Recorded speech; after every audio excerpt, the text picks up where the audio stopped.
still think they're not all in on it. Instead of using our tax money for our own country, what do they do with it instead? Today marks 2 weeks since Turkey and Syria were devastated by historic earthquakes. The death toll is nearing 50,000 as rescue crews are overwhelmed by the amount of destruction. The U.S. announcing more aid is on the way to help the region rebuild. Secretary of State Antony Blinken met with Turkey's president today after touring areas unrecognizable in the aftermath of 7.5 and 7.8 earthquakes. Blinken said the U.S. is sending an additional $100 million in disaster assistance to its NATO ally. Blinken surveyed Turkey by helicopter, a bird's-eye view of collapsed buildings and communities. The death toll is now more than 46,000, 2 weeks since the earthquake struck. While the Secretary of State's visit is largely focused on recovery efforts, the trip was planned before the earthquake even struck. The U.S. and Turkey have been at odds over allowing Sweden and Finland to join NATO. The U.S. wants to approve their applications, but Turkey has its differences with the two nations over their alleged support for Kurdish groups Turkey considers terrorists. When are we all going to stop paying taxes? The reason they keep getting away with all this crap because we keep funding it. I tell you one thing, we all need to stop paying it quick because once everything goes digital, they're going to take it. And you know why the U.S. is funding Turkey? So we could bribe them, so they can accept Finland and Sweden's application into NATO. We are funding that and the Russian-Ukraine conflict with our tax money. We need to stop paying taxes. Ladies and gentlemen, I now bring you the head of Norfolk Southern. All right, son, listen up. You remember what I told you? Are you sure this is such a good idea? See, look here. You do as you're told. Absolutely, sir. What's that? Yes, Daddy. Yeah, I like that. Daddy, yeah, I like that. Come with me, we got some things to discuss. By the way, you're not too attached to the royal title, are you? Who's the real king?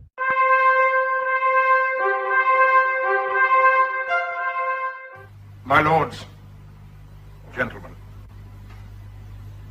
this is the most painful occasion on which I shall ever be called upon to address you. My first and melancholy duty is to announce to you the death of my beloved mother, the Queen. My lords, ladies and gentlemen, it is my most sorrowful duty to announce to you the death of my beloved mother, the Queen. And I know how deeply you, the nation, and I think I may say the whole world, sympathize with me in the great loss that we have all sustained. I know how deeply you, the entire nation, and I think I may say the whole world, sympathize with me in the irreparable loss we've all suffered.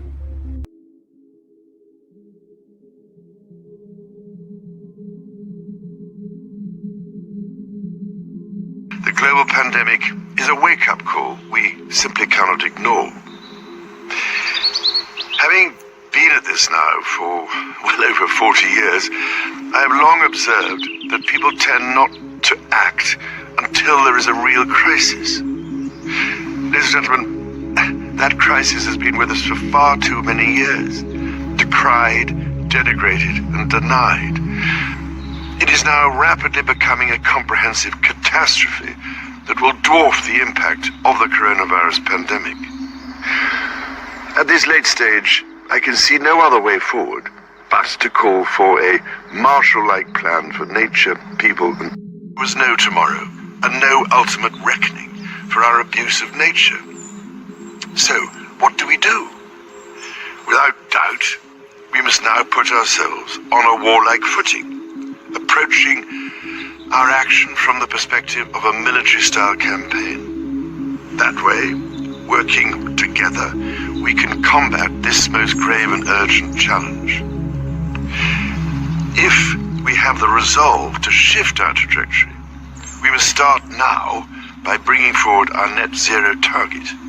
I'm afraid 2050 simply suggests we have room to delay. We see that Prince Charles, when outlining his military strategy to take down the world population, particularly the Western world, was discussing his net zero target. King Charles has met Ukrainian troops training with the British Army in England. About 20,000 Ukrainians, mostly civilians, will be trained in an intensive 5-week course. His Majesty watched the men storm a mock trench, and the King met around 20 of the soldiers who he said he is full of admiration for.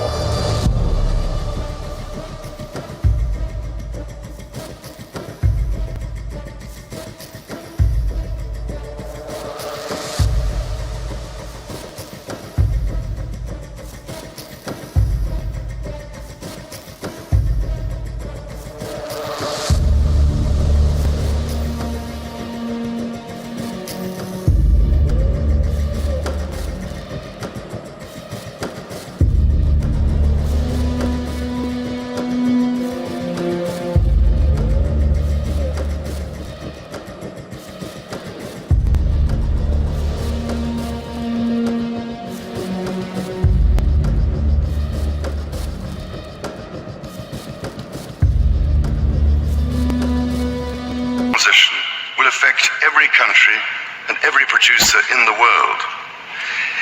There is absolutely no doubt in my mind that the private sector is ready to play its part and to work with governments to find a way forward.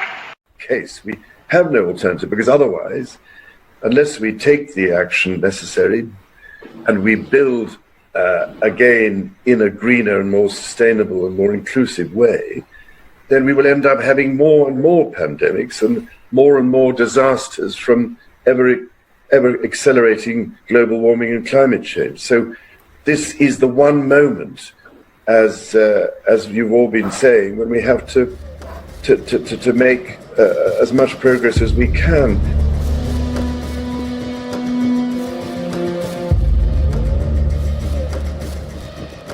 They're all in on it, using the war as cover. What is known as the Farm Act, which combats foreign entities from buying American farmland. And I want to give our viewers a sense.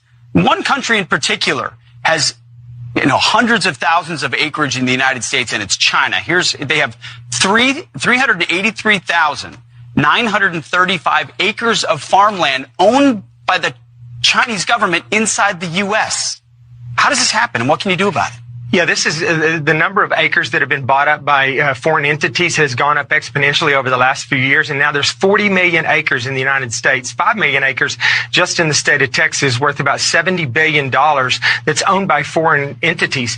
And, this is them controlling our supply chain, mainly the Chinese, from the inside out. There's been criticism that this wasn't, there's been criticism that this. China compromised by your family's business relations. Sir, Mr. President, there has been criticism. Did you overreact? Mr. President, there has been criticism that this was an overreaction that was done because of political pressure. You come to my office and ask a question when you have more polite people. Mr. President, why? Head Spinner, the animal edition.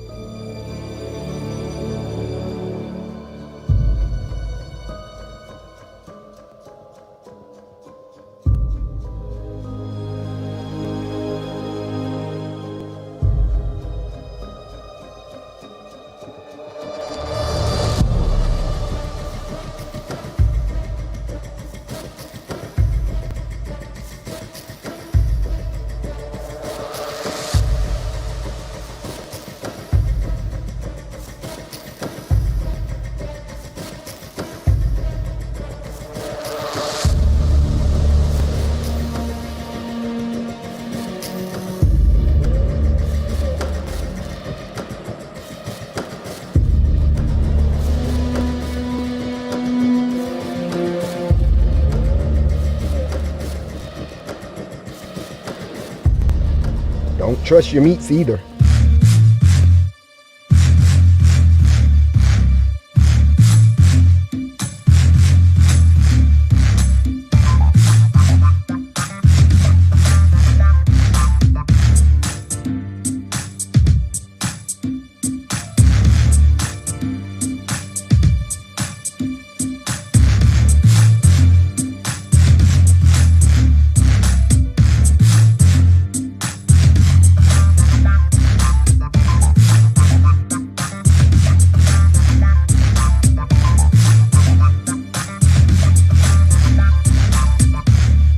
You want to know how much power these people have? Remember this clown? Even with overwhelming evidence against Pfizer, they were still able to get at James O'Keefe within his own company.